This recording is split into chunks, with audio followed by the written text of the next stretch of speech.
Roxane, it is so great to have you here. We really look forward to this conversation today. First of all, let me just ask, how are you doing, and where are you located right now, and how have you been weathering the last year and a half? I'm okay. I am in New York City right now. I'm bi-coastal, and we're in New York for most of the fall because of my wife's job. And the past year and a half has been up and down. It's been challenging, but we've had a good time quarantining for the most part. It was nice we both have really hectic careers and lots of travel and lots of events, individually and sometimes together. So it was nice to sort of slow down. And then, of course, the longer it went on, the more you started to wonder, how long is this going to last? And, what are the consequences of all of this? Yeah. Well, and you had the additional kind of celebration and joy of getting married during the pandemic, which is a whole nother thing. I want to ask you, Roxane, about is a question I actually ask a lot of people right now as I'm thinking about it and processing a year and a half of what's changed. It's a huge question. Like, how have we changed personally? How's society changed? And I'm wondering what, in your own reflections, what you're sort of hoping we discard and keep as we all evolve into whatever we are becoming? That's a good question. I hope that we recognize that for those of us who are privileged enough, we got to spend quality time with our families and also ourselves. And I hope we don't leave that behind. I hope we recognize that careers are well and good and incredibly important, but so is having a personal life and thinking about quality of life. I think a lot of us have been forced to think about quality of life. And I think that it's very easy to just go back to the way things were, but that would be a mistake. There should be a different way forward in a lot of different regards. And I hope that we remember that and move forward in a more holistic way. I'm glad you mentioned that because, as I've been thinking about that as well, and how really for a while, but especially in the pandemic, it seems like there's been a shift, to focusing on mental health and well-being, especially at work, and the importance, I think, of centering our humanness. Let's talk about why the paradox exists, where the majority of people are experiencing trauma or mental health challenges, but yet it still remains one of the most taboo public topics in public. And what do we do with that? And how have you observed us sort of chipping away at that? Well, for a lot of reasons, there is significant stigma around trauma and how we deal with it, and also just mental health care as healthcare. And I think it's because we have a lot of ideas about how part of being alive is to be stoic and to be strong and to be self-contained and to not need any help and to not need any guidance or support. And I think that does a disservice to everyone when in fact we are all human, and part of being human means sometimes dealing with our frailties, and to acknowledge that is incredibly healthy. And I also think it's incredibly strong. I think it takes a lot of strength to say I need help, and it's one of the most difficult things most people can do. And if we recognize that that's where the true strength lies, I think that we can start to rethink how we approach dealing with mental health and how we approach encouraging the people in our lives to also address mental health issues. Actually, and I want to pull this thread a little bit further. As you know, so many people in our community have experienced sexual abuse, assault, and trauma, and often shoulder the additional burden of fear that this abuse or assault will somehow be linked or is the cause for our sexual orientation. And I'm recalling in your amazing book, Hunger, the moment you say, I am stronger than I am broken. What are your thoughts on a way forward that helps us arrive at healing, whatever that looks like. It's important to recognize that the way forward is not necessarily something that can be mapped. And instead, it's important to be prepared for whatever we might encounter on the way forward, rather than being prescriptive about what the way forward looks like. For people who are coming to terms with sexual trauma, you have to allow yourself the space to do so and recognize that there is not necessarily a finite begin and end, that it's going to be this neatly contained journey. Sometimes it's a lifetime to address it. And I think particularly for our community, it can be really challenging to decouple the trauma from our sexuality, because especially when it comes to sexual violence, sex is a part of it.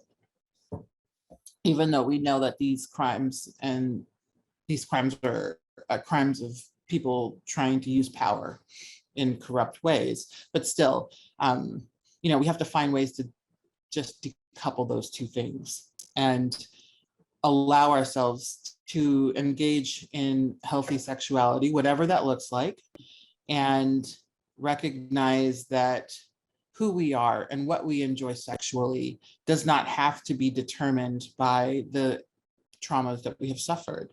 And it's a process too. I mean, it can take a long time to sort of separate those things and to stop looking for cause and effect in a world that demands to know, why are you gay? Or why are you bisexual? Because I want to be, I mean, because I am, because this is who I am, because this is how I was born. There are a lot of cute little catchphrases around sexuality, but for some people, it's a really difficult thing to come to terms with because of culture or community and the sort of stigmas that tend to arise in some communities around sexuality that is not heterosexual, and around gender that is not cisgender. So some spaces that we see DEI and queer leaders still struggle to acknowledge and unpack are around colorism and fat phobia. We at Atmico, we do a lot of work in Brazil and India, and the discourse around colorism is much more refined than here in the States. In many decades of consulting and leadership, I don't think I've ever heard a meaningful examination of this in our space, in the DEI diversity space. So how do we change that? Well, we change that by doing it. I think a lot of times people ask these questions, and the reality is just do the work. And so start asking how, not even asking, start making sure that you are accommodating a range of body sizes in your events. Think about the chairs. Are they sturdy? Do they have arms? And like when you host your conference, like, is the venue genuinely accessible? Is there an elevator? If there isn't, how many stairs are there? And then making sure that you prepare participants, because you don't know what people are dealing with in their bodies.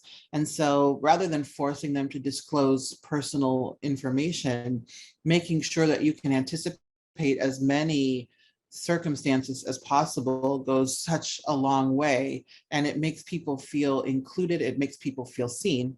In terms of colorism, it's challenging because we're still doing so much race 101 that it can be overwhelming to think, in addition to explaining that difference matters and that intersectionality matters, I also need to explain to you that not all Black people or people of color are treated equally, and that the lighter your skin tone, the more privilege you're likely to hold within your community.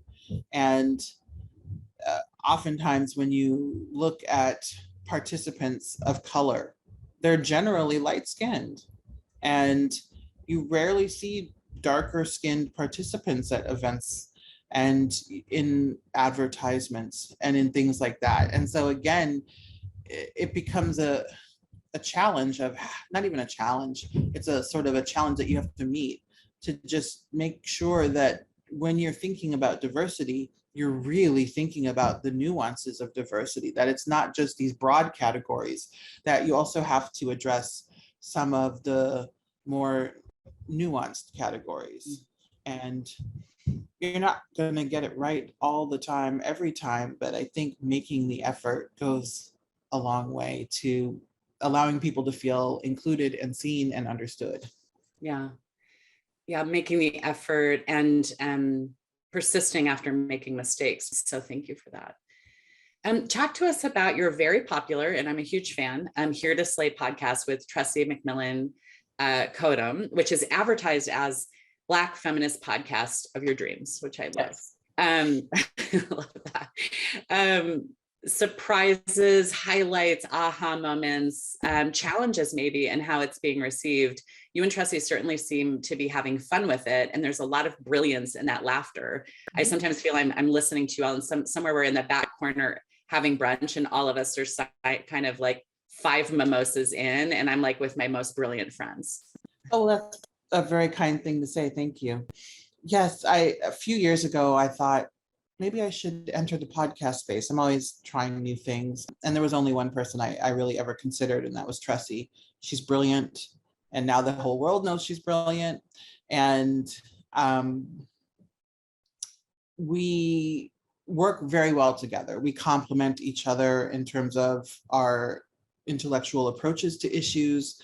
And we come from very different backgrounds. And so I think that's an interesting combination. You get 2 of the multitudes of Blackness, two versions of the multitudes of Blackness that there are in the world. And I think that's wonderful. And, we just have great chemistry. So it has been a lot of fun. There was quite a steep learning curve because I think like many people who start podcasting, you think, oh, how hard could it be?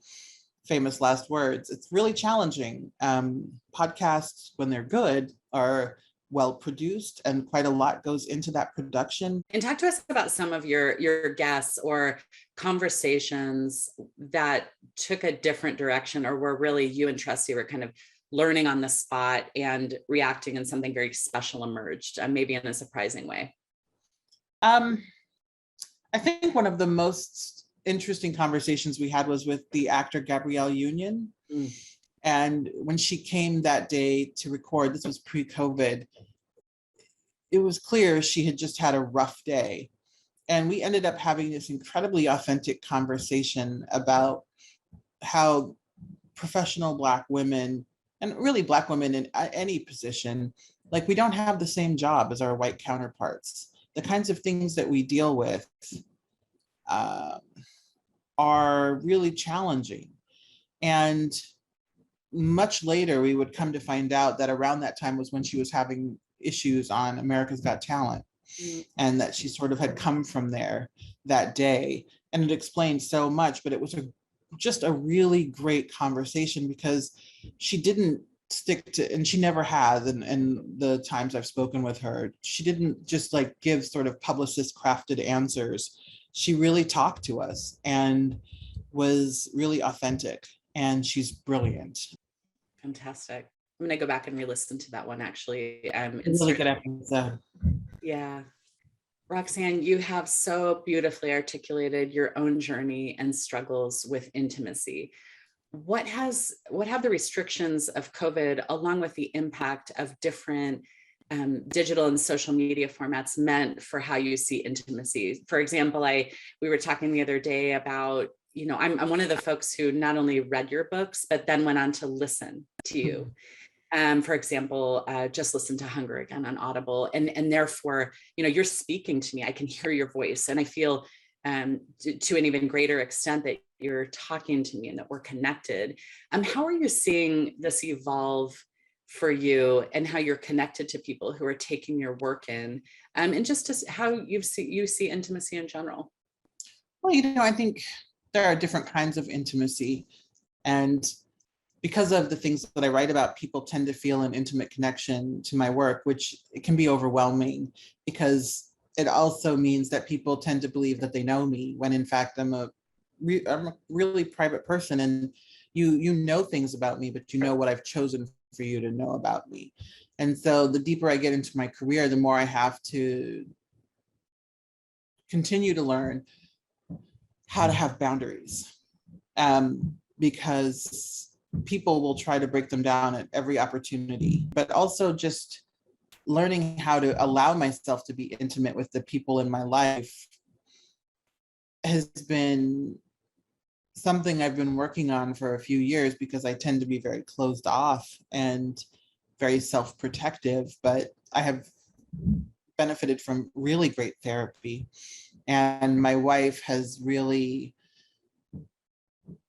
taught me that it's okay to open up and be vulnerable with someone and trust that they won't weaponize that vulnerability against you. And so it's a work in progress, but I have found that it has improved not only my personal life, like my romantic life, but it has deepened my friendships and my relationships with family because I'm just more open to it all. And that has been an unexpected gift. Beautiful.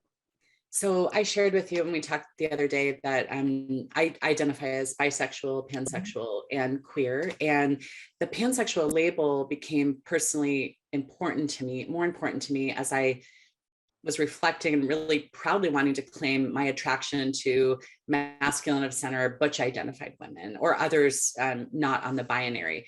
But before that, I was married to a cis man and sometimes struggled at that point with where I fit in this community. And you talked a little bit about that before. And some people accusing me of settling and all the things that we know contribute to bi erasure. As we talked about, you're married to Debbie now. Can you talk about your own journey as an out bi woman and why it's still important for you to identify that way? You know, when I first came out, I came out as a lesbian for a lot of reasons. And the older I got, the more I struggled with recognizing that I was still attracted to men, even though men are kind of just terrible sometimes. And I had been harmed by men. And so I was very reluctant to admit attraction to them.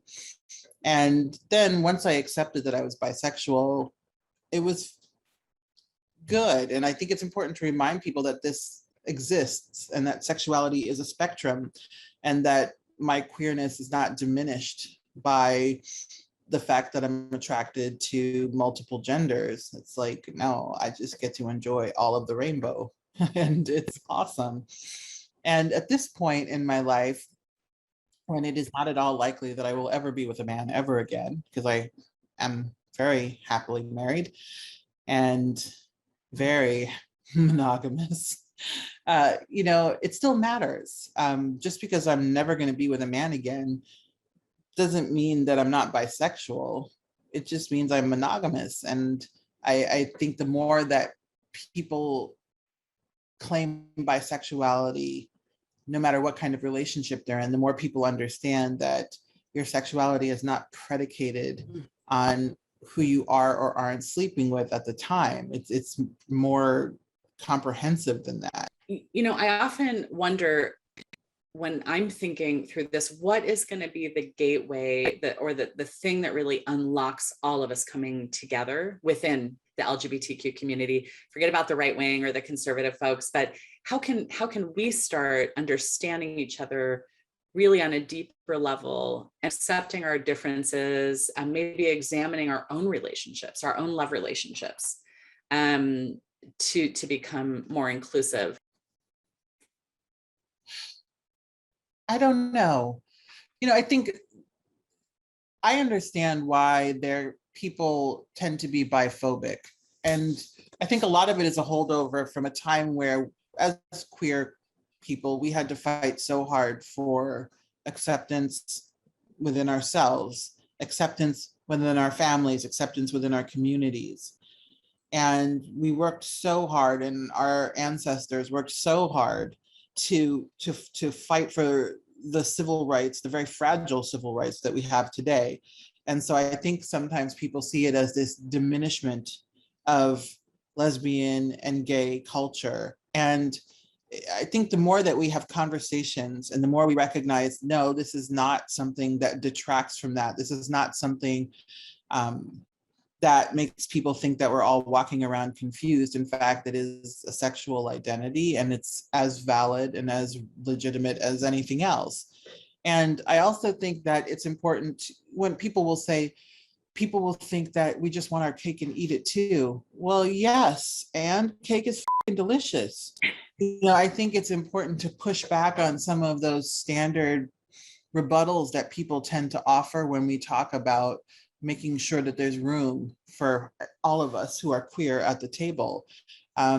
So what if people, think, oh, they're just confused? We're actually not here to live for people who will never give us legitimacy, no matter what. Mhm. We can't be good enough queers for these people. They are not our target audience. And the more that we recognize that we are the only audience that we need, Mm. I think the better off we'll be. Really, I want to ask you, Roxane, maybe just one final question. As you know, our audience are largely majority LGBTQ folks, working and allies who help us create what we call workplaces of belonging in HR in the DEI space.